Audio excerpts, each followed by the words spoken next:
Hello friends, students. मैं doctor Archana Anupam, department of sociology. आज मैं प्री 2 का सिलेबस का एक चैप्टर बताने जा रही हूँ, जिसका नाम है problems, constitutional provisions and welfare schemes for scheduled caste and scheduled tribes. अनुसूचित जातियों एवं जनजातियों की समस्याएं, संवैधानिक व्यवस्थाएं तथा कल्याण योजनाएं। आज सबसे पहले अनुसूचित जातियों की बात हम करते हैं, यानी शेड्यूल्ड कास्ट। क्या है शेड्यूल्ड कास्ट? अनुसूचित जातियों और जनजातियों को भारत में कमज़ोर और पिछड़े वर्गों के अंतर्गत गिना जाता है। वर्ष 2011 की जनगणना के अनुसार अनुसूचित जातियों की जनसंख्या 20.13 करोड़ एवं अनुसूचित जनजातियों की संख्या 10.42 यानी 10.42 करोड़ है।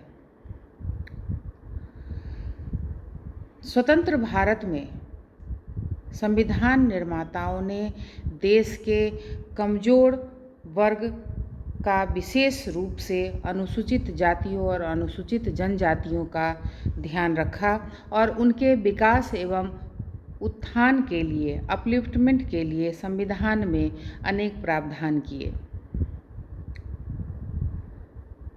अनुसूचित जाति का क्या अर्थ है? सामान्यतः अनुसूचित जाति को अस्पृश्य जातियां भी कहा जाता है। अस्पृश्य मतलब अछूत, अनटचेबल।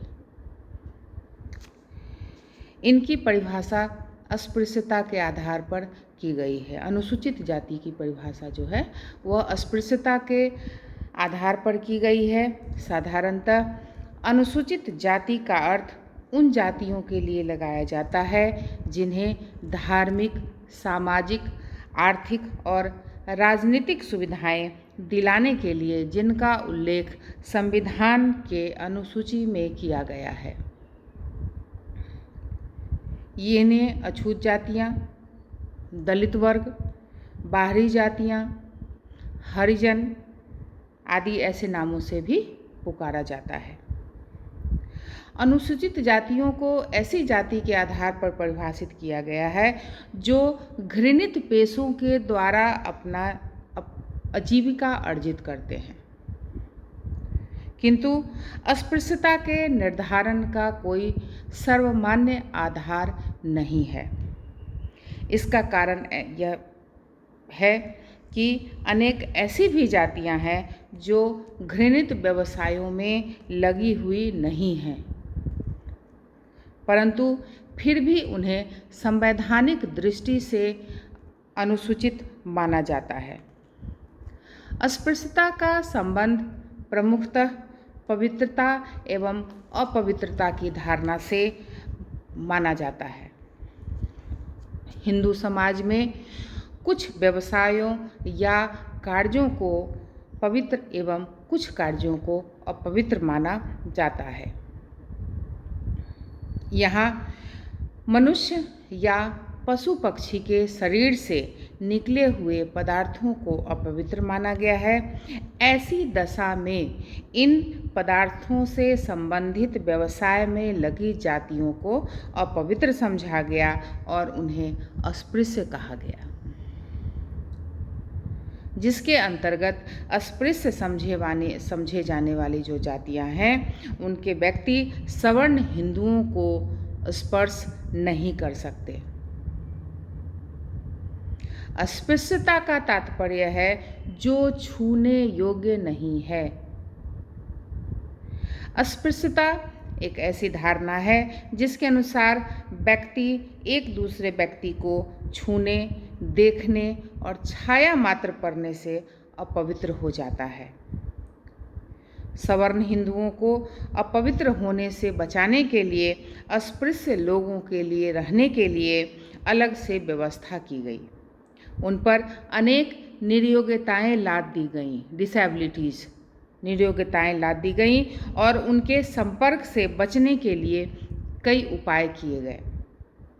अस्पृश्यों के अंतर्गत वे जातीय समूह आते हैं जिन्हें छूने से अन्य व्यक्ति अपवित्र हो जाए और इन्हें पुनः पवित्र होने के लिए कुछ विशेष संस्कार करने पड़े। इस संबंध में डॉक्टर के.एन. शर्मा समाजशास्त्री हैं, उन्होंने लिखा कि अपनी परिभाषा में अस्पृश्य जातियां वे हैं जिनके स्पर्श से एक व्यक्ति अपवित्र हो जाए और उसे पवित्र होने के लिए कुछ कृत्य करने पड़े। आर.एन. सक्सेना इसी संदर्भ में लिखते हैं कि यदि ऐसे लोगों को अस्पृश्य माना जाए जिन्हें छूने से हिंदुओं को शुद्धि करनी पड़े, तो ऐसी स्थिति में हट्टन के अनुसार, एक उदाहरण के अनुसार, ब्राह्मणों को भी अस्पृश्य मानना पड़ेगा। अब सवाल यह उठता है कि ब्राह्मण को अस्पृश्य क्यों माना जाएगा?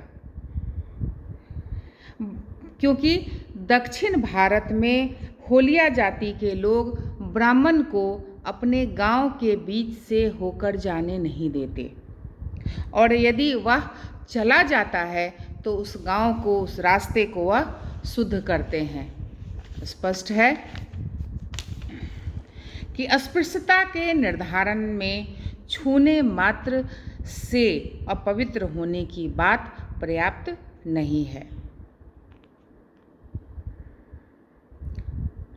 हट्टन ने उपयुक्त कठिनाइयों को, अभी तक जो मैंने बातें कही, उन बातों को, उन कठिनाइयों को ध्यान में रखते हुए कुछ ऐसी नियोग्यताएं, डिसेबिलिटीज़ का उल्लेख किया जिनके आधार पर अस्पृश्य जातियों के निर्धारण का प्रयत्न किया गया। जैसे आपने उन लोगों को अस्पृश्य माना है जो उच्च स्थिति के ब्राह्मणों की सेवा प्राप्त करने के अयोग्य हो। यानी आपके घर, अनुसूचित जाति के घर पे यदि कोई मंगल कार्य होना है, तो ऐसी परिस्थिति में वह ब्राह्मण उनके घर जाकर के कोई कृत्य नहीं करा सकते। सवर्ण हिंदुओं की सेवा करने वाले नाई यानी हजाम, कहारों तथा दर्जियों के सेवा पाने के अयोग्य हों, अर्थात वह हजाम यानी नाई से अपने बाल नहीं कटवा सकते हैं, कहारों से अपने बर्तन नहीं ले सकते हैं, दर्जियों से अपने वस्त्र नहीं सिलवा सकते हैं। हिंदुओं मंदिरों में प्रवेश प्राप्त करने के अयोग्य हों, मतलब जो भी मंदिर है उस मंदिरों में उनका प्रवेश वर्जित है। सार्वजनिक सुविधाओं जैसे पाठशाला, सड़क तथा कुआं को उपयोग में लाने के अयोग्य हों, यानी उनके बच्चे सरकारी स्कूल में नहीं पढ़ सकते हैं, सड़क पे नहीं चल सकते हैं, और जो कुआं है वो पानी उस कुआं से नहीं भर सकते हैं। और सबसे लास्ट कि घृणित पेशे से पृथक होने के अयोग्य हों, यानी जो उनका घृणित पेशा है उस पेशा से अलग दूसरा और कोई व्यवसाय वह नहीं कर सकते हैं। सारे देश में अस्पृश्यों के प्रति एक सा व्यवहार नहीं पाया जाता और न ही देश के विभिन्न भागों में अस्पृश्यों के सामाजिक स्तर में समानता पाई जाती है। अब डॉक्टर डी.एन. मजूमदार उन्होंने अनुसूचित जातियों पर भी अपना अध्ययन किया और उन्होंने अपनी परिभाषा में अनुसूचित जाति के बारे में कहा कि अस्पृश्य जातियाँ वे हैं जो विभिन्न सामाजिक एवं राजनीतिक नियोग्यताओं से पीड़ित हैं, जिनमें से बहुत सी नियोग्यताएं उच्च जातियों द्वारा परंपरागत रूप से निर्धारित और सामाजिक रूप से लागू की गई है।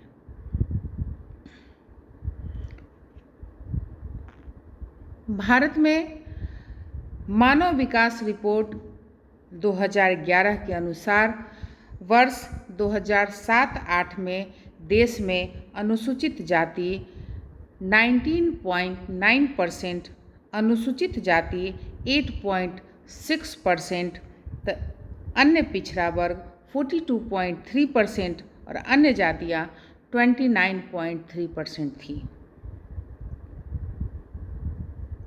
देश की अनुसूचित जाति की कुल जनसंख्या का लगभग 79% केवल 10 राज्यों में निवास करती है, जैसे वो 10 राज्य हैं पंजाब, हिमाचल प्रदेश, पश्चिम बंगाल, उत्तर प्रदेश, हरियाणा, तमिलनाडु, उत्तराखंड, राजस्थान, त्रिपुरा तथा उड़ीसा।